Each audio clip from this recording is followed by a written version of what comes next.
¿Qué tal, muchachos? Ahorita entonces vamos a hablar sobre el proceso de el procesamiento de la información. ¿Qué es esto? Es cómo el computador o los demás dispositivos electrónicos pueden trabajar, administran pues la información. Dispositivos electrónicos como celulares o tablets, ¿cierto? Pero entonces, para el proceso de la información juega un papel muy importante eh, estos tres artículos, que son el procesador, el disco duro y la memoria RAM. Entonces, la idea es que ustedes sepan, pues, de pronto sin entrar tanto en detalle, qué es, cómo funcionan cada uno de ellos y cómo interactúan para, en función del procesamiento de la información. Entonces, comencemos por el procesador. El procesador es como el cerebro, ahí es como el operario, quien pues hace todos los procesos, vale la redundancia.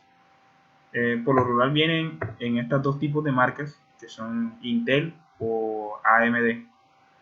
Y la unidad, o cuando hablamos de procesador, siempre vamos a referir en gigahertz, que es una unidad de frecuencia.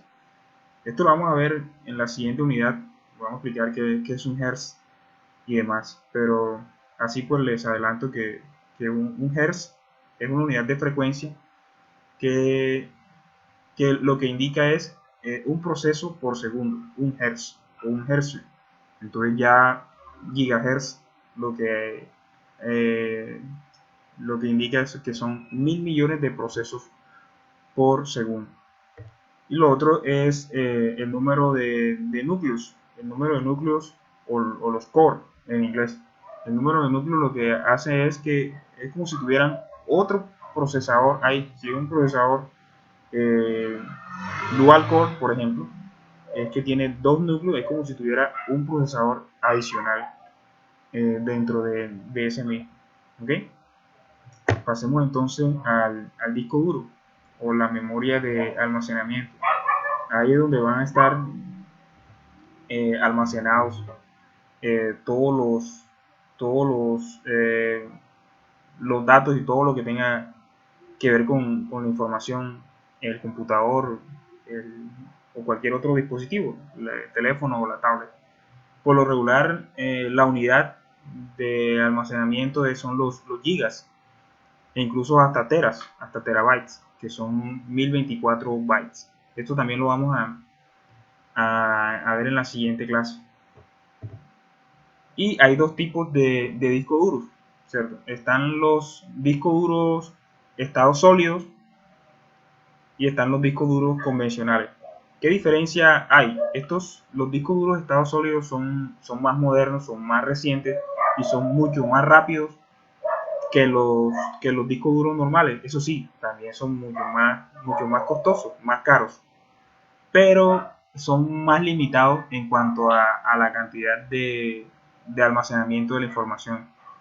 Por el contrario, los discos duros tradicionales, pues no son tan rápidos, son más bien un poquito, en comparación con los primeros, pues son más lentos, pero son más grandes, tienen más capacidad del almacenamiento de la información. Entonces ahí tocaría colocar en una balanza si, si preferimos pues mucha velocidad, alta velocidad y alto costo, pero a cambio de sacrificar eh, el espacio de almacenamiento, por el contrario, pues la velocidad no es tan prioritario, pero sí podemos pues tener mucho espacio en almacenamiento.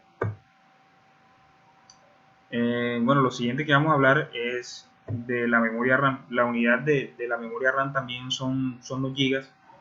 Están actualmente a partir de los 4 gigas. Está 4, 8, 16. Claro que hay computadores que, por ejemplo, que tienen 6 gigas de memoria RAM, pero no porque la memoria tenga 6 gigas, sino porque seguramente tiene una de 4 y una de 2 gigas. Pero eso pues más adelante lo podemos pues conceptualizar un poquito más. La memoria RAM pues se puede comunicar mucho más rápido con nuestro procesador que el disco duro tradicional, ¿cierto? Es decir, la información que está en el disco duro, cuando se va a necesitar, se va a subir en la memoria RAM y va a trabajar directamente de la memoria RAM y va a ser pues mucho más rápido. Vamos a ver ahorita a continuación pues cómo interactúan estos tres conceptos, cómo interactúan en pro del funcionamiento de la información, ¿cierto? Y para ello pues siempre utilizamos este tipo de analogías, como la analogía de la mesa. Vamos a suponer en este caso que el procesador somos nosotros, somos una persona, es alguien, ¿cierto? Una persona que tiene sus capacidades, que es rápida con los cálculos, que es rápida con el dibujo, que es rápido para leer y demás, ¿cierto? Por otro lado está el disco duro, y el disco duro es como si nosotros tuviéramos acá pues un cajón bien amplio, con libros, con colores, con lápices, con calculadoras y demás. Todo pues lo tenemos aquí como si fuera aquí en un cajón. Y la memoria RAM es la mesa de actividades, una mesa, como una mesa de comedor, por ejemplo, ¿cierto? Entonces, ¿cómo interactúan esto? Yo pues, si quisiera inicialmente sacar unas cuentas, entonces yo sacaría del cajón que tengo una hoja, un lápiz, una calculadora, y lo subiría todo en la mesa. O sea, lo estoy sacando del disco duro y lo subiría en la mesa. Quiere decir que lo estoy montando en la memoria RAM, la manera de analogía. Y puedo hacer mis cálculos y demás. Pero si al mismo tiempo, entonces, quisiera leer un libro, entonces pues saco un libro y lo coloco en la mesa. Y puedo hacer mis cálculos y puedo ir pues leyendo algún libro o algo. Y si aparte de ello, por ejemplo, quisiera colorear, entonces pues sacaría del cajón, es decir, del disco duro, y lo colocaría en la mesa, y entonces ahí podría eh, trabajar pues simultáneamente con todo eso.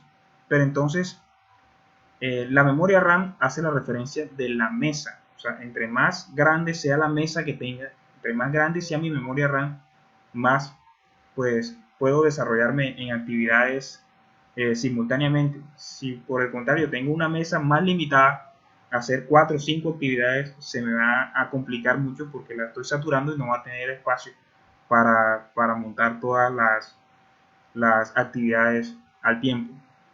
Ahora, digamos, bueno, como el procesador es el cerebro quien pues realiza pues la información, digamos que nos cambiamos a nosotros y ponemos a una persona pues ya de avanzada edad, que de pronto le cuesta hacer algunos cálculos, que de pronto no lee muy bien porque su visión está un poco deteriorada.